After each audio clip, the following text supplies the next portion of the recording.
ভারতের আধিপত্য কোনোভাবেই মেনে নেবে না পাকিস্তান। কাশ্মীর ইস্যুতে কোনো ধরনের সমঝোতা নয়, এই কঠোর বার্তা দিয়েছেন পাকিস্তানের সেনাপ্রধান ফিল্ড মার্শাল সৈয়দ আসিম মুনির। দেশটির শিক্ষাবিদদের সঙ্গে এক আলোচনায় তিনি বলেন, কাশ্মীর আমাদের আত্মার অংশ, এটি ভুলে যাওয়ার প্রশ্নই আসে না।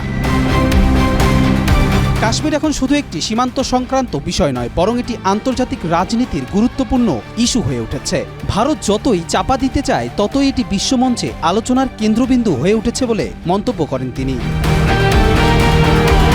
পাকিস্তান কখনোই ভারতের আধিপত্য মেনে নেবে না, বিশেষ করে পানি ইস্যুকে রূঢ়ভাবে রেড লাইন হিসেবে চিহ্নিত করে তিনি স্পষ্ট করেন, কোটি কোটি মানুষের পানির অধিকার কোনো অবস্থাতেই আপোষের বিষয় নয়।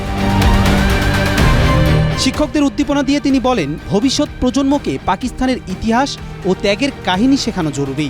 আজ তিনি যে অবস্থানে আছেন তাতে শিক্ষক ও পিতামাতার অবদান অনস্বীকার্য। তিনি বলেন, প্রকৃত সংকট ভারতের ভেতরেই রয়েছে, সেখানে সংখ্যালঘুদের ওপর নিপীড়নই মূল সমস্যা।